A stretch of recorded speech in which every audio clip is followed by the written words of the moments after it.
I am outside Livermore Fire Station number 6, and in here they have the longest continuously on light bulb in the world.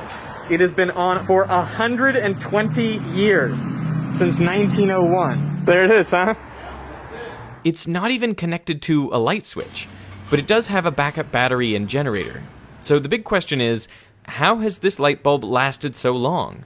It was manufactured by hand not long after commercial light bulbs were first invented. And yet, it has been running for over 1 million hours, way longer than any light bulb today is meant to last. A while back, a friend of mine told me this story, that someone had invented a light bulb that would last forever, years ago. But they never sold it because an everlasting light bulb makes for a terrible business model. I mean, you would never have any repeat customers, and eventually you would run out of people to sell light bulbs to. I thought this story sounded ridiculous. If you could make an everlasting light bulb, then everyone would buy your light bulb over the competitors. And so you could charge really high prices, make a lot of money, even if demand would eventually dry up. I just couldn't imagine that we had better light bulbs in the past and then intentionally made them worse. But it turns out I was wrong. At least, sort of. Inventing a viable electric light was hard. I mean, this is the typical incandescent design, which just involves passing electric current through a material, making it so hot that it glows. You know, less than 5% of the electrical energy comes out as light. The other 95% is released as heat. So these are really heat bulbs, which give off a little bit of light as a byproduct. You know, the temperature of the filament can get up to 2800 Kelvin. That is half as hot as the surface of the sun. At temperatures like those, most materials melt, and if they don't melt, they burn. Which is why in the 1840s, Warren de la Rue came up with the idea of putting the filament in a vacuum bulb, so there's no oxygen to react with. By 1879, Thomas Edison had made a bulb with a cotton thread filament that lasted 14 hours. Other inventors created bulbs with platinum filaments or other carbonized materials, and gradually the lifespan of bulbs increased. The filaments changed from carbon to tungsten, which has a very high melting point, and by the early 1920s, average bulb lifetimes were approaching 2,000 hours, with some lasting 2,500 hours. But this is when lifetimes stopped getting longer and started getting shorter.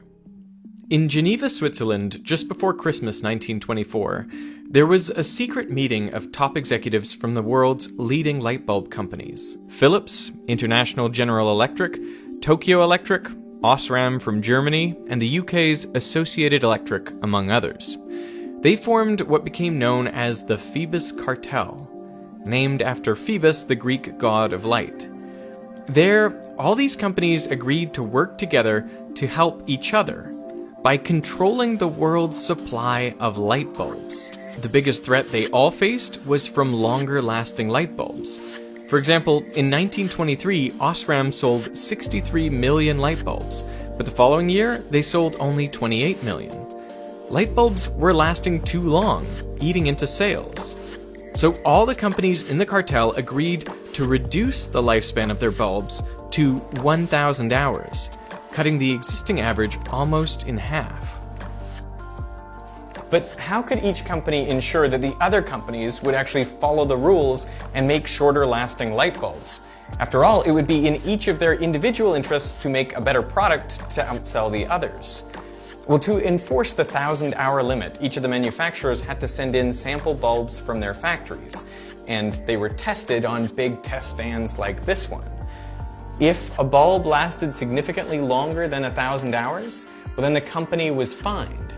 If a bulb lasted longer than 3,000 hours, well, the fine was 200 Swiss francs for every 1,000 bulbs sold. And there are records of these fines being issued to companies. But how do you make a worse light bulb in the first place? Well, the same engineers who had previously been tasked with extending the lifespan now had to find ways to decrease it. And if you look at the data, they were successful. Ever since the formation of the cartel, the lifespan of light bulbs steadily decreased, so that by 1934, the average lifespan was just 1,205 hours.